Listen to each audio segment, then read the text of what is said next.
porque a gente coloca o e-mail aqui da turma e ele não aceita o e-mail.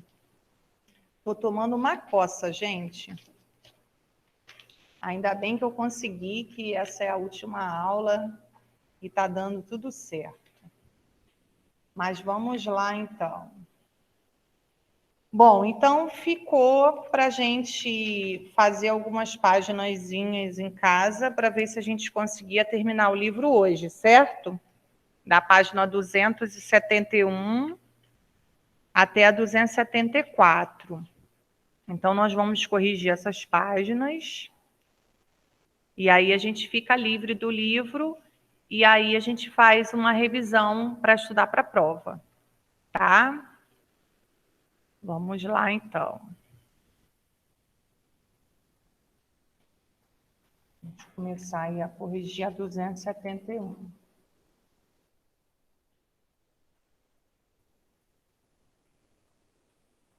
Bom, nessa primeira questão, da página 271, tem um textinho para a gente ler. Leia o texto a seguir e responda às questões.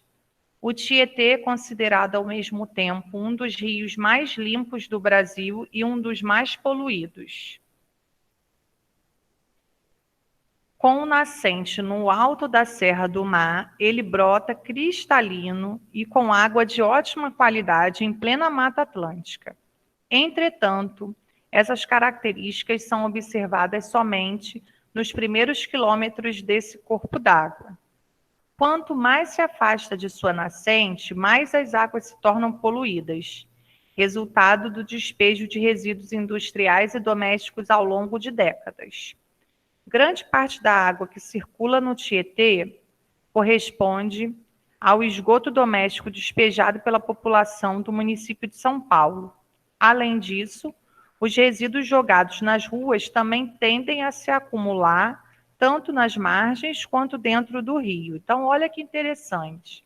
Ao mesmo tempo que ele é bem limpo, né, próximo a onde ele, na nascente dele, ele é altamente poluído quando ele vem para a parte da cidade. Então, é um rio lá em São Paulo muito conhecido, né, justamente por conta dessa poluição, porque ele passa por diversos bairros, diversas cidades aí, diversas partes do município, né, de São Paulo, e acaba acarretando essa poluição toda por conta de resíduos industriais, que lá tem muitas indústrias, e também por conta dos resíduos domésticos, que são das casas ali, dos prédios, né, que estão próximos a ele ali.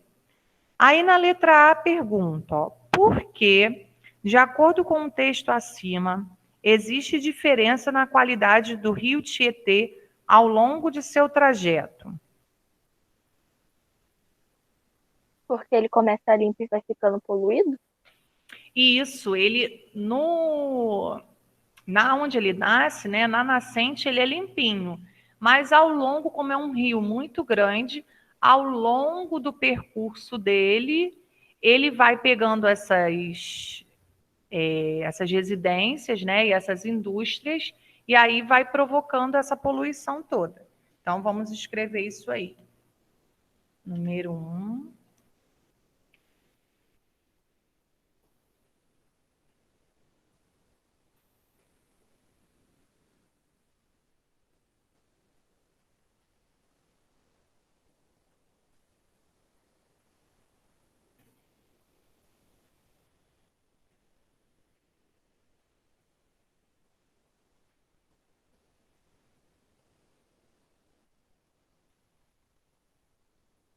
A diferença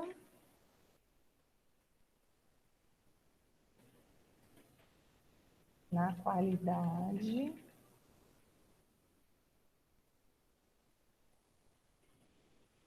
da água varia ao longo do seu trajeto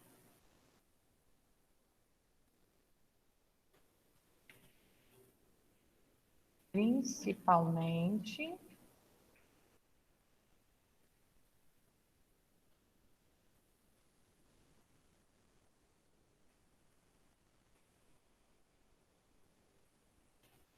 por causa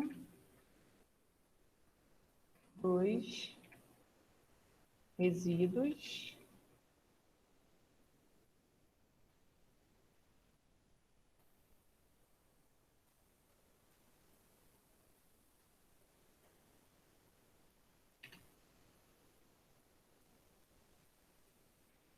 lançados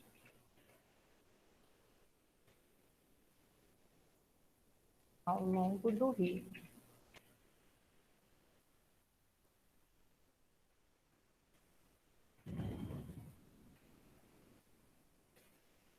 Agora na letra B.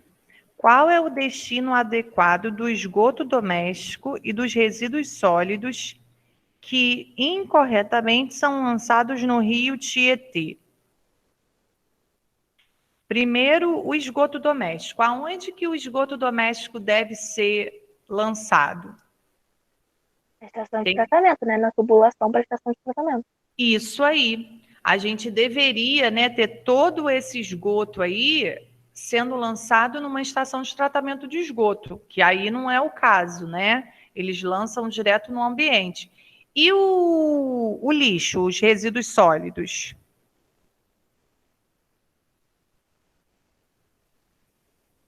Para onde a gente deve destinar? Para aterro sanitário? Isso, muito bem. Então, vamos escrever isso aí. O esgoto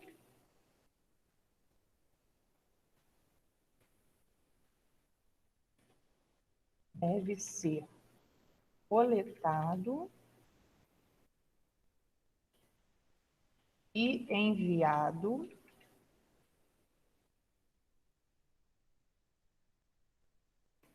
a uma estação de tratamento de esgoto.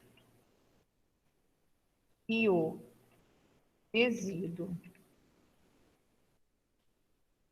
sólido para um aterro sanitário.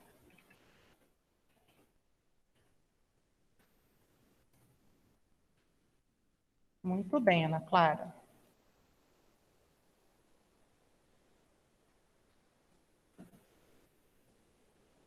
Bom, a letra C é só para a gente conversar, tá?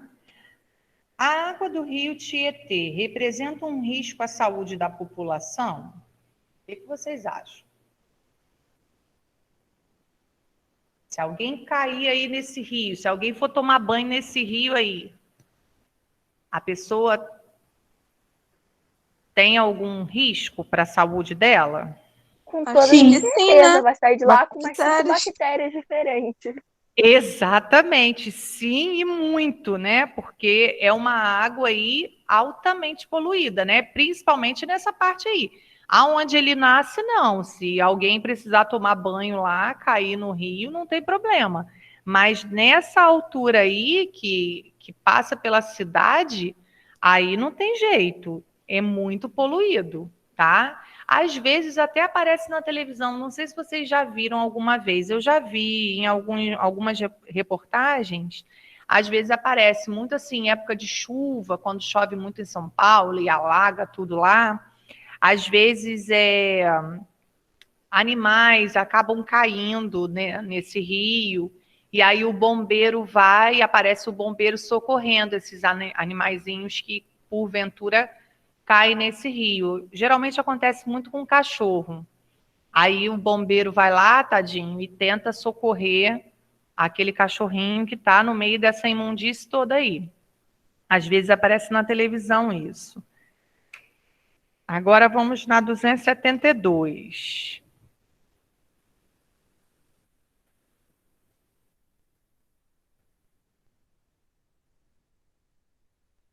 Essa 272, a gente tem que completar as frases com a palavra correta. Então, em cada frase tem duas palavrinhas dentro do parênteses, E aí a gente vai ter que completar com a que melhor se encaixa aí na frase, tá? Essa questão, ela tem a ver com aquela parte das doenças transmissíveis e não transmissíveis que a gente estudou no início do módulo 4. Na letra A, então, vamos lá, número 2. Letra A. A febre amarela é causada por um vírus ou protozoário? Vírus, muito Vírus. bem. Isso aí. Vírus.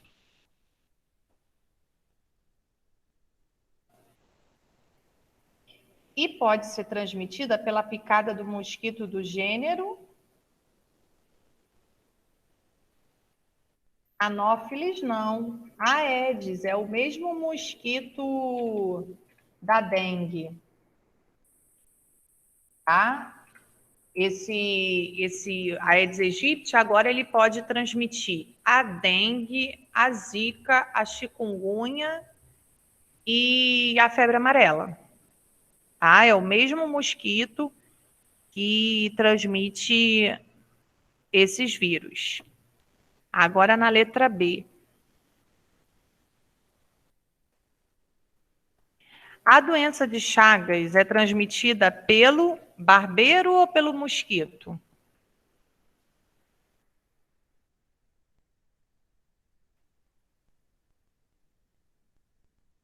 Doença de Chagas, gente. Barbeiro, isso.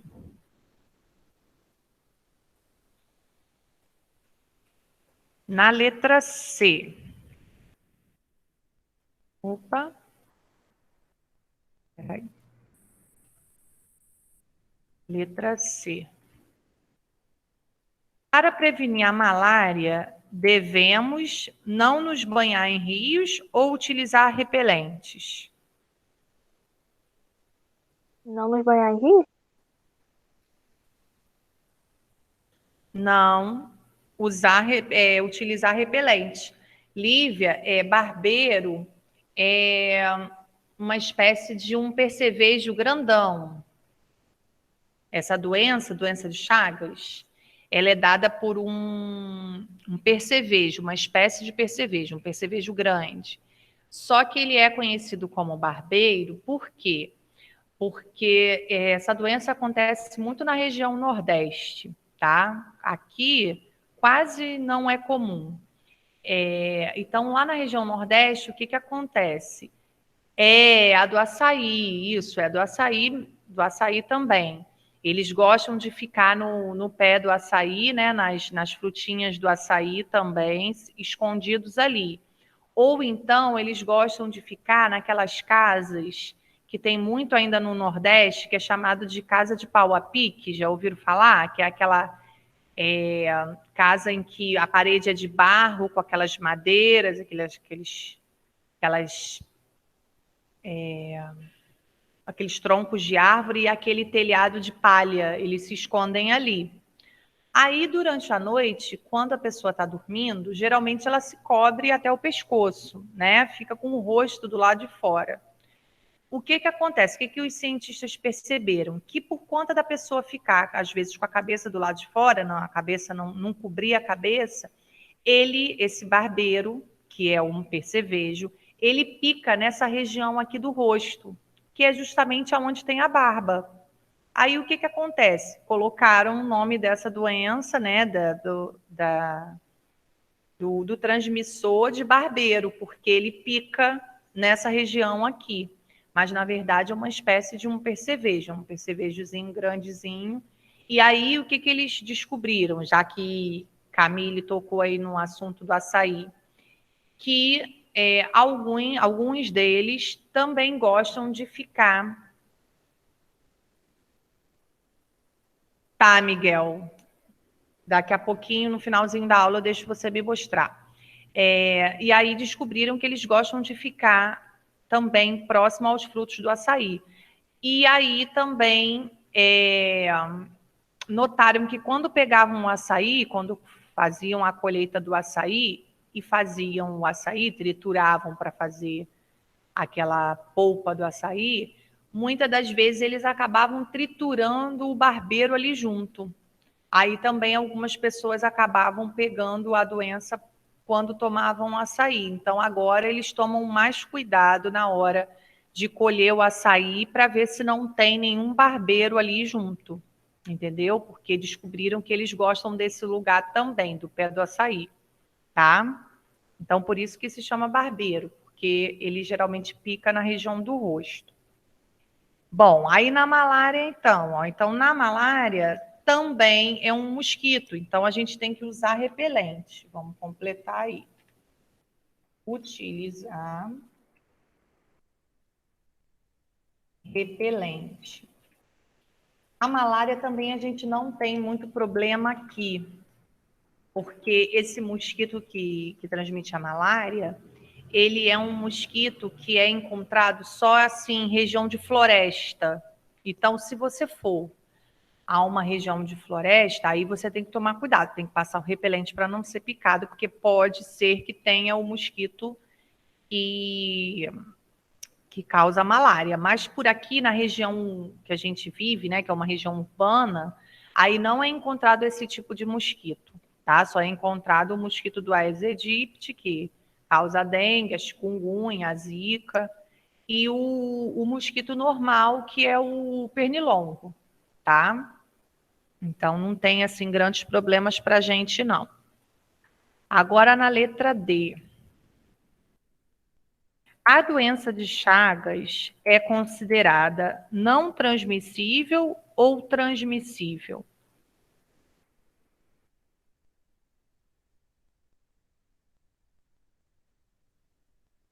Lembrando que doenças transmissíveis são aquelas em que a gente pode passar, né, de uma pessoa para outra.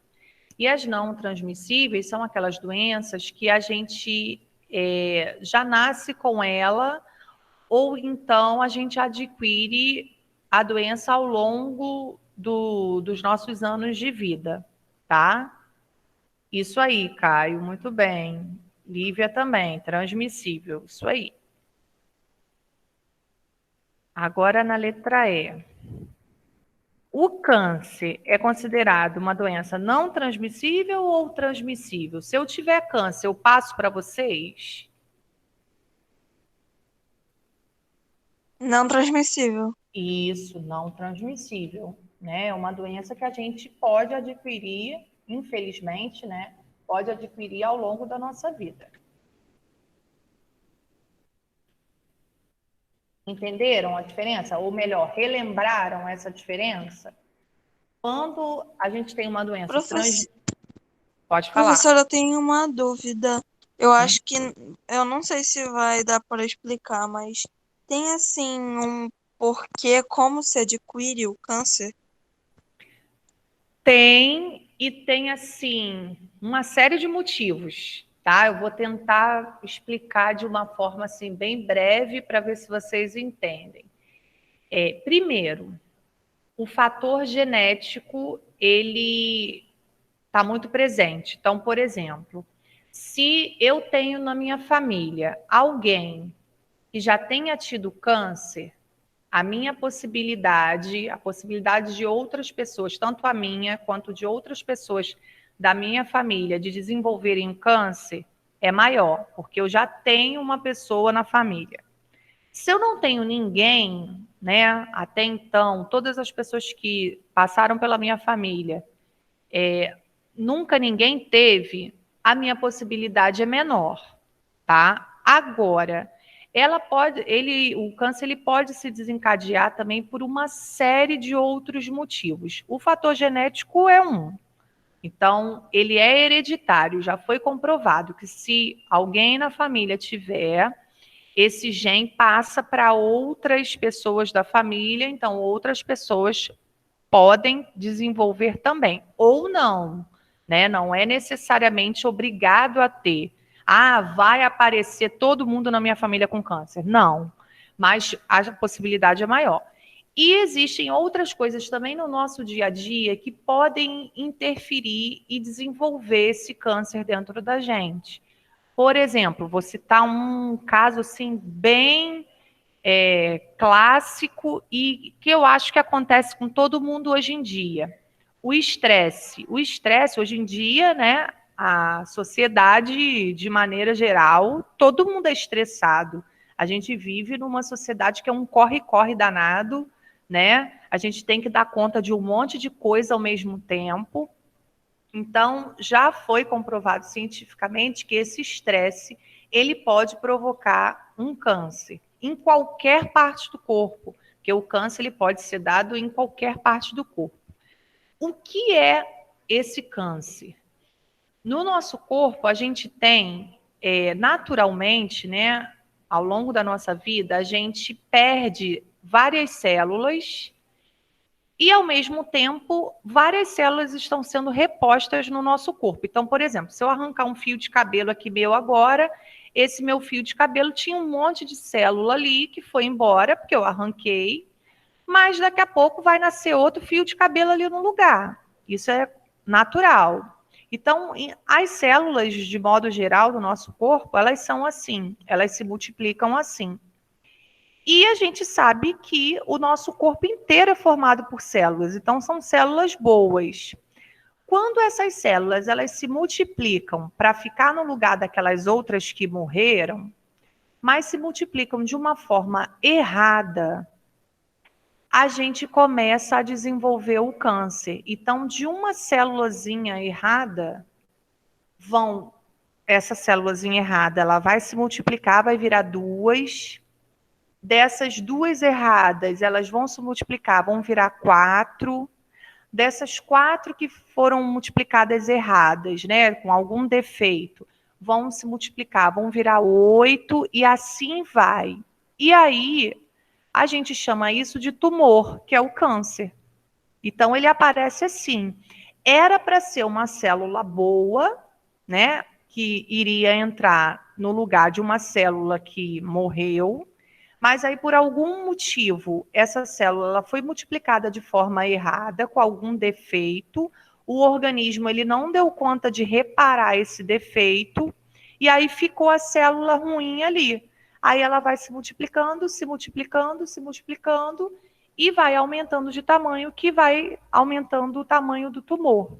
Por isso que a gente precisa, de vez em quando, ir ao médico para verificar se está tudo bem, se não tem nada no nosso corpo de estranho, entendeu? Que possa desenvolver um câncer, tá? Então, pode ser por uma série de motivos. Algum remédio, às vezes, que a gente tomou por muito tempo. Existem algumas drogas também que já foram cientificamente comprovadas que podem desenvolver tumores. Então, tem uma série de formas, né, da gente desenvolver o câncer, mas essas duas são as mais conhecidas, ou pelo fator genético, ou porque a gente puxou isso de alguém da nossa família, ou então por conta do nosso dia a dia mesmo, que é um dia a dia bem atarefado, a gente é bem estressado, então por isso que a gente tem sempre que tentar ser o mais calmo possível, né? Tentar viver da melhor maneira possível, se alimentar da melhor maneira possível, dormir bem, porque isso tudo ajuda o corpo a funcionar bem e a evitar esses tipos de problemas, certo? Eu percebi que Yasmin caiu, né? Mas eu acho que uma boa parte da explicação ela conseguiu ouvir. Eu acho que deve ter tirado a dúvida dela aí, e provavelmente a dúvida de vocês também, porque isso é um assunto assim que os alunos costumam ter bastante dúvida. Certo? Alguém quer perguntar mais alguma coisa?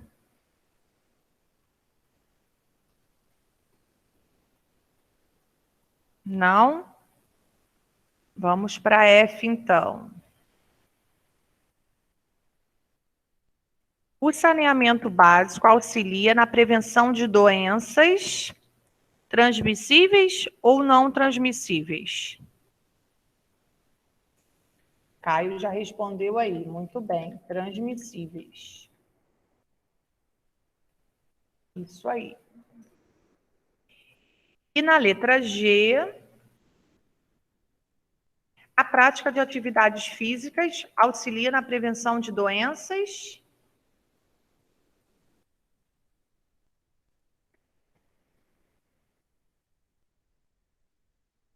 não transmissíveis. Muito bem. E faz parte disso que a gente estava falando ainda há pouco, né? Dormir bem, se alimentar bem, ter uma atividade física regularmente, isso tudo deixa o nosso corpo sempre bem, tá? Então não vai fazer mal, sempre vai fazer bem para o organismo. Então, aí sim, a pessoa que é sedentária, aí sim, ela vai, a chance, né, dela desenvolver uma série de doenças não transmissíveis por conta desse sedentarismo é maior, tá? Então, por isso que a gente precisa, pelo menos, procurar alguma coisa para fazer, uma caminhada, andar de bicicleta, né? Tem um monte de coisa que a gente pode fazer para deixar o corpo ativo, né? E sempre praticar alguma atividade. Pelo menos, não precisa ser assim todos os dias da semana, mas pelo menos de 2 a 3 vezes por semana já é já o suficiente, tá? Agora vamos no 3. Ah, tem hora que esse computador ele não me obedece, gente. Espera aí, espera aí. Vamos lá. Tô tomando uma coça aqui hoje. Número 3. Observe e analise as fotografias abaixo. Temos aí uma pessoa lavando a mão, uma pessoa utilizando um protetor solar e uma outra lavando bem os alimentos. Aí na letra A, quais das imagens acima representam cuidados que ajudam na prevenção de doenças transmissíveis? A e C? A e C, muito bem. E de doenças não transmissíveis? Letra B? Isso aí, muito bem. Então, na letra A,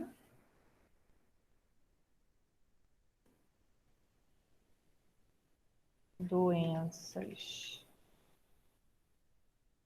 transmissíveis. A e C.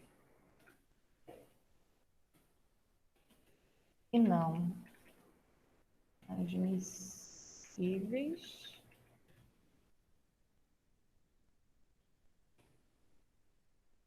Letra B.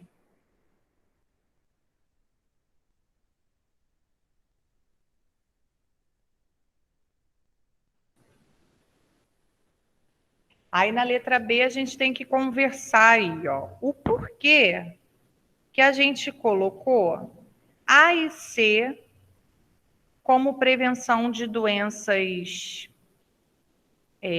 transmissíveis. Quem sabe me dizer? Essa é só para a gente conversar. Geralmente, as doenças que a gente estuda, né, que são doenças transmissíveis, na maioria das vezes, elas são transmitidas pela água ou então por alimentos contaminados. Então, por isso que a gente marcou a A e a C.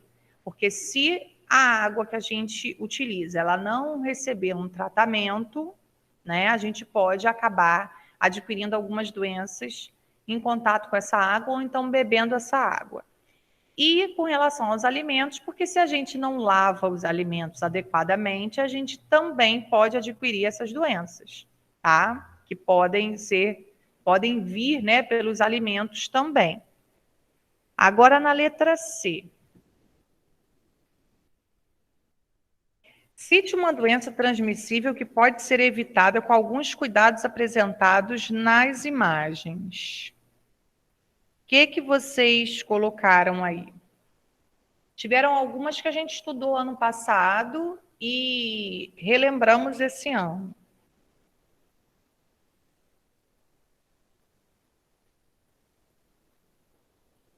Vou citar algumas aqui, ó. Peixe, histosomose,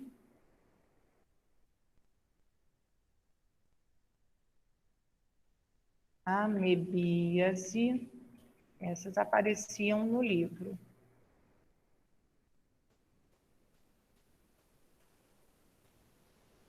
Ô Senhor, colabora. Amebíase,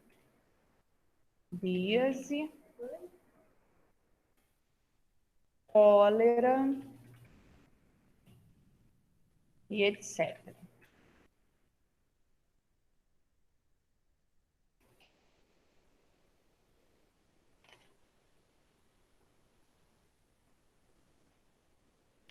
Agora na 273.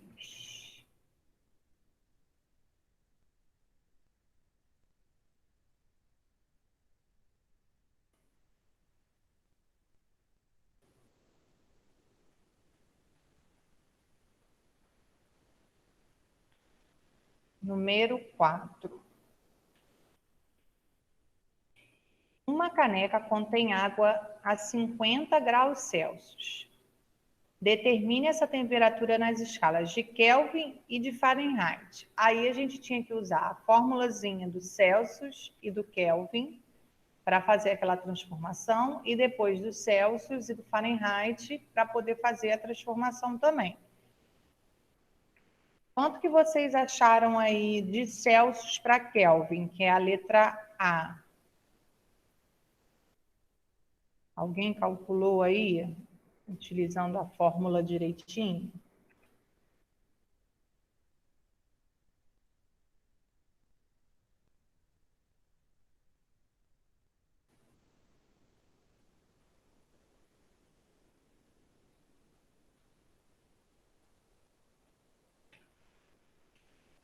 Ó, deu 323,15 kelvins.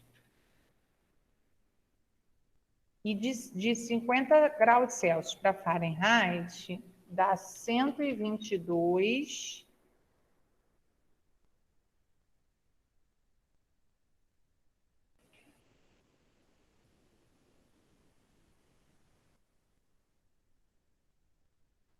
graus Fahrenheit.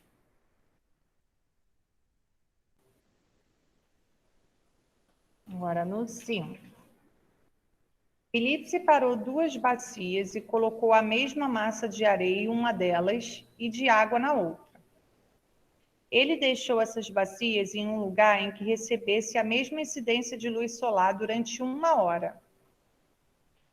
Letra A. Sabendo que a água tem calor específico maior do que o da areia, qual desses materiais atingirá maior temperatura? A areia ou a água?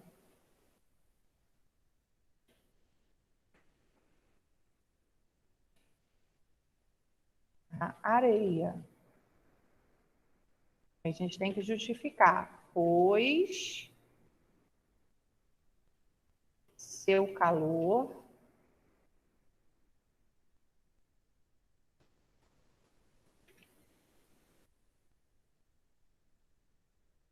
é menor que o da água.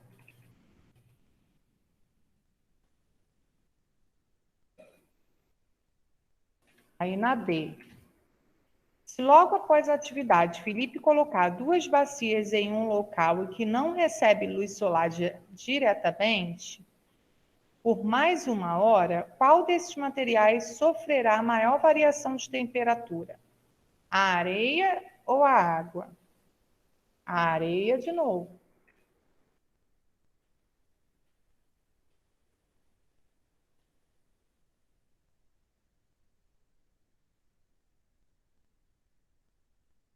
Na C. Qual é a forma de transferência de calor que ocorre entre a fonte de calor, o Sol, e a água e a areia nessa situação? Condução, convecção ou irradiação? Essa é muito fácil. Se tem a ver com o Sol,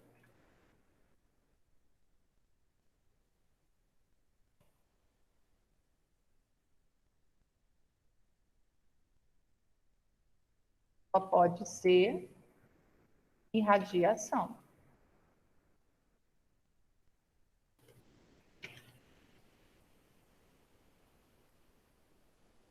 E agora a última página.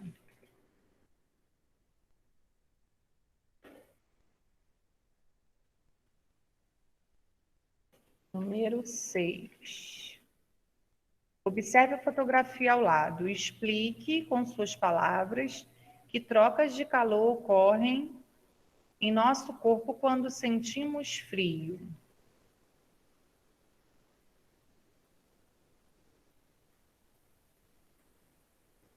Aí a gente vai escrever o seguinte, ó, essa era pessoal, mas para quem não fez, eu vou colocar no chat.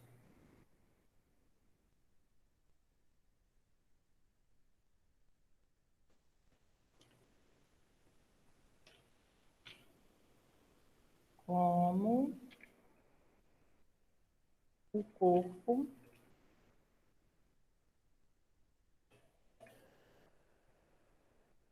está a uma temperatura mais elevada que o ambiente, ele cede calor para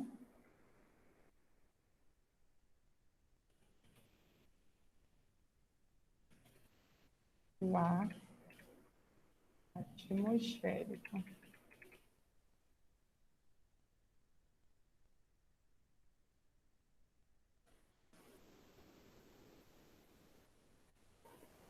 Aí na B. É correto afirmar que as blusas aquecem nosso corpo? Explique o porquê.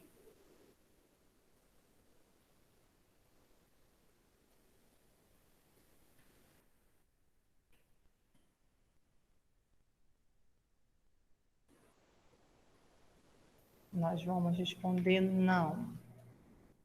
Pois o tecido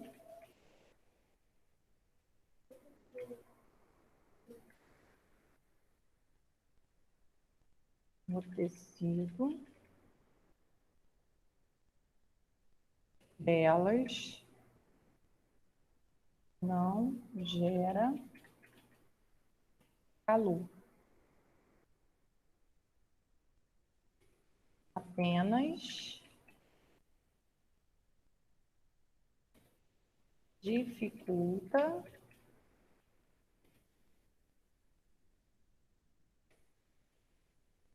a troca de calor.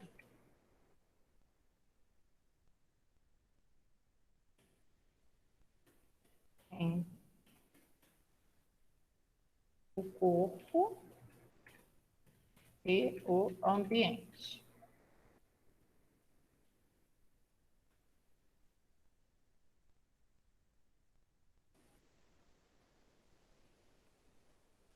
E, por último, a número 7.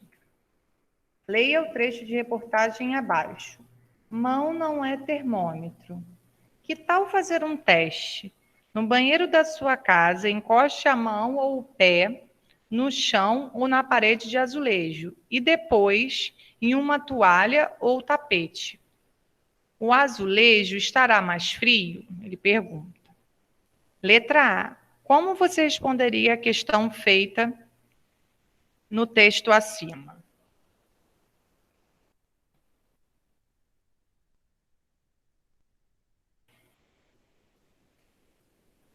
O azulejo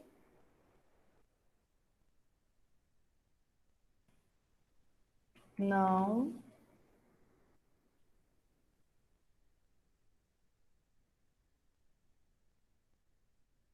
vou fazer a chamada já já. O azulejo não estava a uma temperatura mais baixa.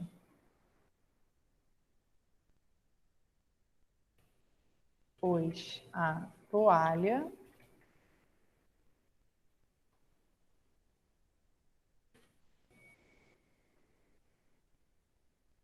O tapete. E o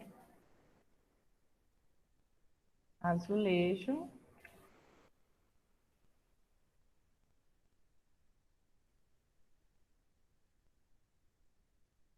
Estavam no mesmo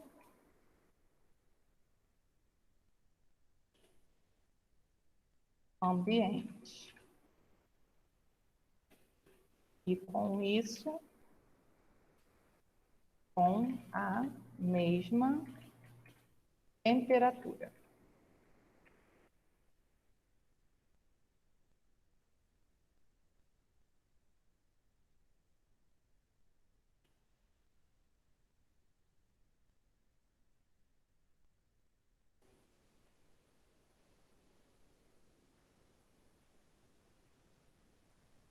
E por último, a letra B,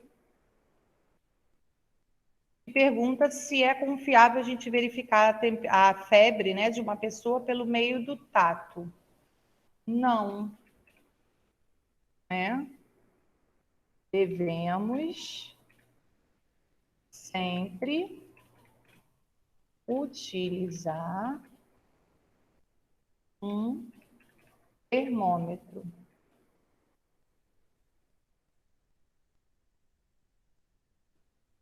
Ok? Vão corrigindo aí que eu vou fazer a chamada.